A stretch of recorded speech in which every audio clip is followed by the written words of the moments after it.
नमस्कार मंडळी, साध्या सोप्या रेसिपीजमध्ये मी पूनम तुम्हा सगळ्यांचं मनापासून स्वागत करते.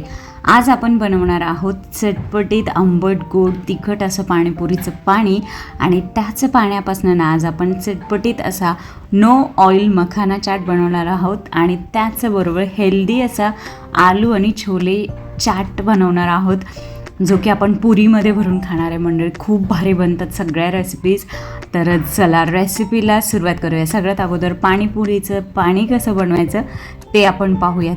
तर काय करायचं आहे, मुठभर पुदिना घ्यायचा, म्हणजे साधारणतः अर्धी गड्डी पुदिन्याची आणि मुठभर पुदिना घेतला आहे तर त्यापेक्षा थोडीशी जास्त कोथिंबीर, म्हणजे कोथिंबीरीची सुद्धा अर्धी गड्डी घ्या तुम्ही. सगळं स्वच्छ धुवून घ्यायचे. असं एखाद्या भांड्यामध्ये पाणी घ्यायचं आणि त्यामध्ये पालेभाज्या धुतल्यानंतर काय होतं, माती खाली बसते आणि भाज्या मस्त स्वच्छ धुवून निघतात. तर पुदिना कोथिंबीर घेतली आपण वॉश करून. त्यानंतर 2 हिरव्या मिरच्या घेतल्यात मी. तिखट तुम्ही तुमच्या अंदाजानुसार कमी जास्त करू शकता.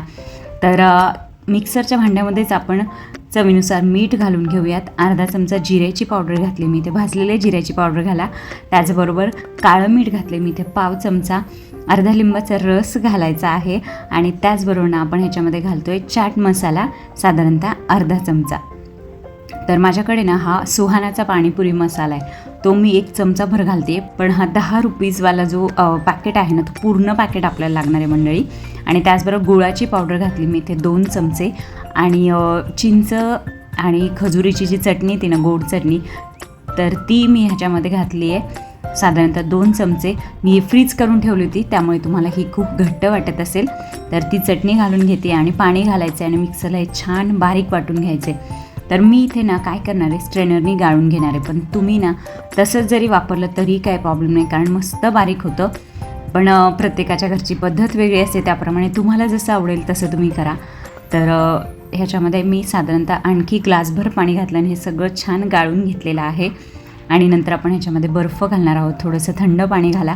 आणि सगळ्यात महत्त्वाची टिप म्हणाल ना तर हीच आहे की हे पाणीपुरीचं पाणी पहिलं टेस्ट करायचं आणि नंतर त्यामध्ये अंदाजानुसार सगळं बाकीचं साहित्य वाढवायचं आहे. तर मी ते जो पाणीपुरीचा मसाला आहे तो पूर्ण हे पॅकेट जे होतं ना, म्हणजे अर्धं पॅकेट शिल्लक होतं ते सुद्धा ह्याच्यामध्ये ॲड केलेलं आहे. आणि मस्त सगळं मिक्स करून घ्यायचं. आपलं पाणीपुरीचं थंडगार यम्मी टेस्टी आणि मस्त चटपटीत असं पाणी तयार आहे. तर पाणीपुरीसाठी लागणारा पिवळा वाटाण्याचा रगडा कसा बनवायचा ते पाहूयात. तर मी इथे 1 कप घेतलेला आहे वाटाणा, जो की मी भिजत घातला होता साधारणतः 8 ते 10 तासासाठी. तुम्ही जास्त वेळ भिजवला तरीसुद्धा चालेल. त्यामध्ये चवीनुसार मीठ आणि अर्धा चमचा हळद घालायची आहे. पाणी घालून घ्यायचे गरजेनुसार आणि कुकरला चांगल्या 7-8 शिट्ट्या लावून घ्यायच्यात, किंवा मग अगदी थोडासा, म्हणजे अर्धा चिमूटभर तुम्ही सोडा घाला शिजताना, म्हणजे हा वाटाणा पटकन शिजतो. आणि आणखी एक टिप अशी आहे की हा जर वाटाणा नाही व्यवस्थित शिजला तर हँड मिक्सी येते ना, ती थोडीशी फिरवून घ्या, त्याने पण वाटाणा मस्त स्मॅश होतो. तर कढईमध्ये आपण हा रगडा ओतून घेणार आहोत. थोडंसं आणखी पाणी मी ह्याच्यामध्ये ॲड केलं. वाटाणे शिजवताना जे पाणी शिल्लक होतं तेच आपण इथे वापरणार आहोत. आणि एक दणदणीत उकळी आली की आपला रगडासुद्धा तयार आहे मंडळी. तर पाणीपुरीसाठीची सगळी तयारी झालेली आहे. पुऱ्या मी इथे बाहेरनं विकत आणलेल्या घेतलेल्या आहेत.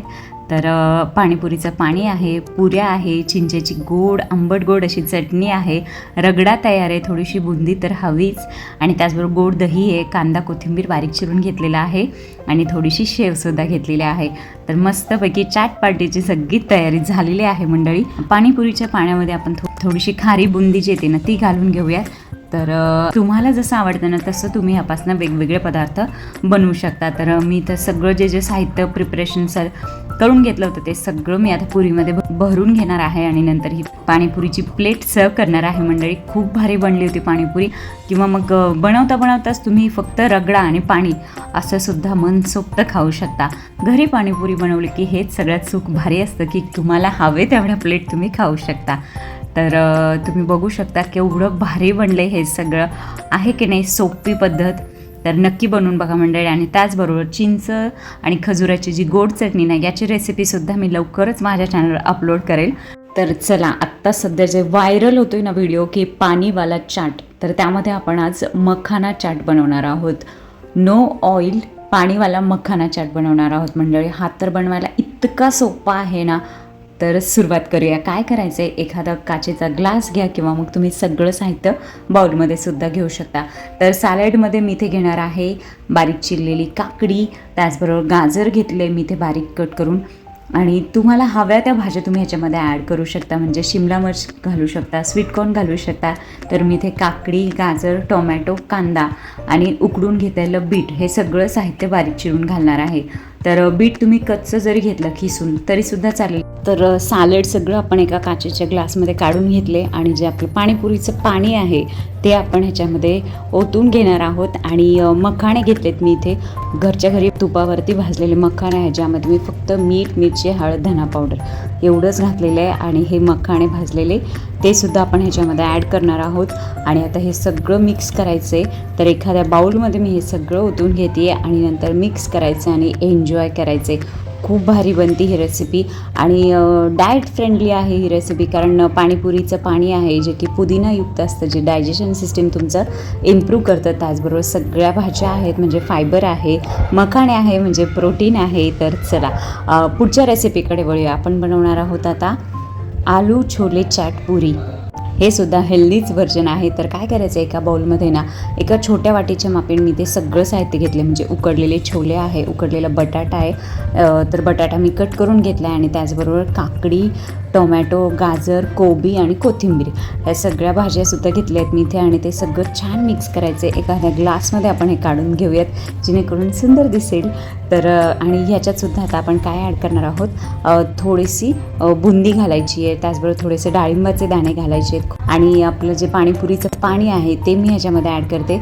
फक्त मी ह्याच्यामध्ये काय केलं, थोडंसं चिंचेचं पाणी आणखी ॲड केलं होतं आणि नंतर मी हे या सॅलडमध्ये ओतून घेणार आहे. बघा किती सुंदर दिसते आणि चवीला पण खरंच सांगते खूप भारी बनतं हे सुद्धा. आणि हे सगळं छान मिक्स करायचं. तुम्ही ॲज इट इज एन्जॉय करू शकता हे सॅलड म्हणून, किंवा मग पाणीपुरीमध्ये हे असा हेल्दी सॅलडवाला रगडा भरून घ्या आणि मग एन्जॉय करा मंडळी. तर या सगळ्या रेसिपीज नक्की ट्राय करा आणि मला कमेंटमध्ये नक्कीच सांगा तुम्हाला यातली कोणती रेसिपी आवडली. व्हिडिओ शेवटपर्यंत पाहताय त्यासाठी थँक्यू सो मच. चॅनलवर नवीन असाल तर चॅनलला नक्की सबस्क्राईब करा मंडळी. Thank you so much. बाय.